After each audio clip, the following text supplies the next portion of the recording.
আসসালামু আলাইকুম বন্ধুরা, আপনারা সবাই কেমন আছেন? আশা করি সবাই ভালো আছেন। আলহামদুলিল্লাহ, আমি অনেক ভালো আছি। এখন আমি আপনাদের সামনে একটি নতুন রেসিপি নিয়ে হাজির হয়েছি। এখন আমি আপনাদের সামনে মিষ্টির দোকানের মতো গজা বানিয়ে দেখাবো। সেই গজা বানানোর জন্যে আমি এখানে 2 কাপ পরিমাণে ময়দা নিয়ে নিয়েছি। আটা নিলে কিন্তু হবে না, ময়দাই নিতে হবে। এই যে আমি সামান্য পরিমাণে লবণ দিয়ে দিলাম। এবারে আমি 2 টেবিল চামচ রান্নার রেগুলার তেল দিয়ে দিলাম। এখন আমি সবকিছু ভালোভাবে ময়াম দিয়ে নিব। এর ভিতরে যদি আপনারা কালো জিরে দিতে চান সেক্ষেত্রে দিতে পারেন। আমার বাসার কেউ সেটা পছন্দ করে না, বিধায় আমি ওটা স্কিপ করলাম। এভাবে আমি ভালোভাবে আটাটা ময়াম দিয়ে নিব। দেখুন আমার আটাটা ময়াম দেওয়া হয়ে গেছে। এবারে আমি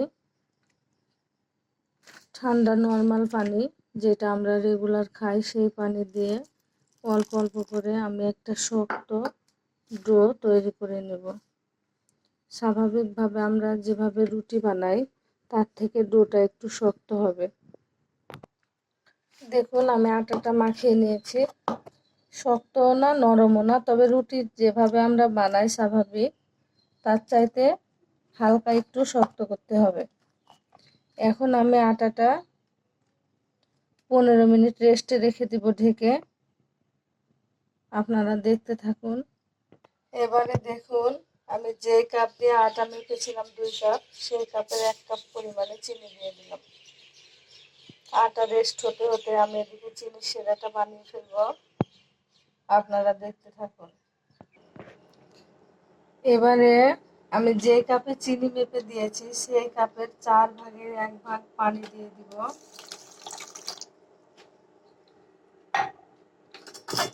এখন এটা ভালোভাবে নাড়তে থাকবো, চিনি গলা পর্যন্ত অপেক্ষা করব।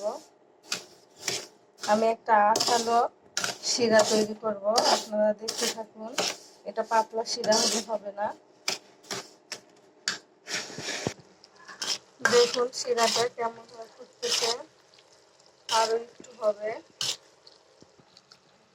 দেখুন আমার শিরাটা হয়ে গেছে, এই যে দেখুন একটা তারের মতো দেখাচ্ছে, আঠালো হয়ে গেছে। এবারে আমি শিরাটা নামিয়ে রাখবো। দেখুন আমার আটাটা এখন রেডি হয়ে গেছে। এখন আমি রুটি বানানোর জন্য আটা লেচি কেটে নেব। দেখুন আমি 3 ভাগ করে নিয়েছি। এবারে একটা লেচি উঠিয়ে নেব আর 2টা ঢেকে রাখবো। এবারে আমি রুটি মেকারে দিয়ে দিলাম, হালকা চাপ দিয়ে বেলে নেব। এবারে আমি শুকনো ময়দা দিয়ে দিলাম,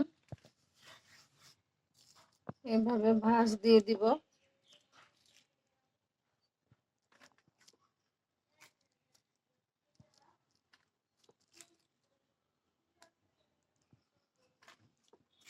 এবারে আমি আবারও বেলে নিব। এবারে আমি আবারও ময়দা ছড়িয়ে দিব। এভাবে আমি মোট 5 বার ভাঁজ দিয়ে দিয়ে বেলে নিব। দেখুন আমার রুটিটা বানানো হয়ে গেছে। দেখুন আমি কিরকম মোটা রেখেছি। এতটাও রুটির মতো পাতলা করা যাবে না। এখন আমি 4 কোনা শেপ দিয়ে কেটে, দেখুন আমি সবগুলো এভাবে কেটে নিয়েছি। আপনারা রুটিটা যতবার শুকনো ময়দা ভিতরে দিয়ে ভাঁজ করে করে বেলে নেবেন, ততই গজাটা খাস্তা হবে এবং ক্রিস্পি হবে। আমি সবগুলো এখন এইভাবে উঠিয়ে নিচ্ছি। বাকিগুলো আমি এইভাবে সব রুটি বেলে কেটে নিব, তারপরে ফিরে আসছি। এবারে আমি কড়াই দিয়ে দিয়েছি চুলায়, তেল দিয়ে দিলাম। তেলটা গরম হওয়া পর্যন্ত আমি অপেক্ষা করব। দেখুন আমি তেলে দিয়ে দিচ্ছি। তেলটা কিন্তু একদম লো গরম থাকতে হবে। আমার অবশ্যই অল্প একটু বেশি হিট হয়ে গেছে, তাই আমি চুলা এখন বন্ধ করে দিয়েছি। এইভাবে আমি সবগুলো দিয়ে দিব।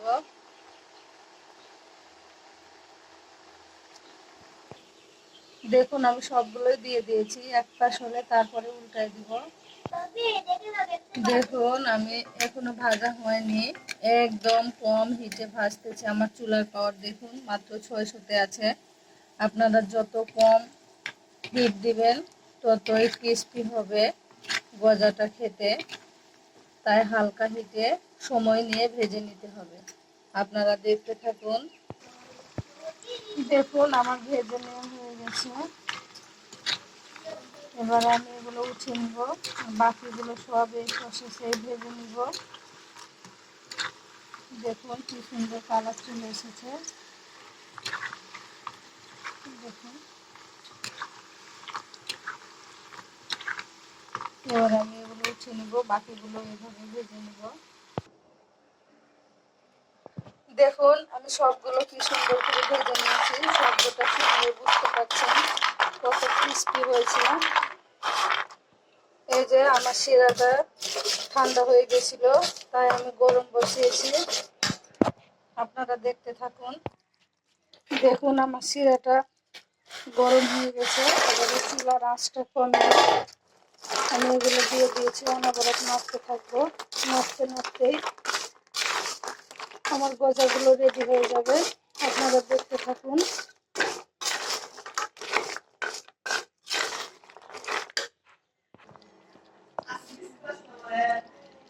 দেখুন এবারে আমার অলরেডি রেডি হয়ে গেছে। আমি ফিরে আসছি পরিবেশনের পরে। দেখুন বন্ধুরা, আমি গজা আপনাদের সামনে রেডি করে নিয়ে চলে এসেছি। দেখলেই বুঝতে পারছেন কি সুন্দর হয়েছে। এই যে দেখুন, আপনারা এই প্রসেসে বানাতে চাইলে আমার ভিডিওটি সম্পূর্ণ দেখবেন, স্কিপ না করে। তাহলে আপনারা বাসায় বসে এরকম গজা বানাতে পারবেন, বাইরে থেকে আর কিনে খাওয়া লাগবে না আপনাদের। তো ঠিক আছে বন্ধুরা, আজকের ভিডিওটি এ পর্যন্তই। আমার ভিডিওটি যদি আপনাদের সবার কাছে ভালো লাগে তাহলে আমার চ্যানেলটি সাবস্ক্রাইব করে দিবেন, লাইক করবেন, কমেন্ট করবেন, শেয়ার করবেন এবং আমার পাশে থাকবেন। সবাইকে অসংখ্য ধন্যবাদ। সবাই ভালো থাকবেন। আসসালামু আলাইকুম।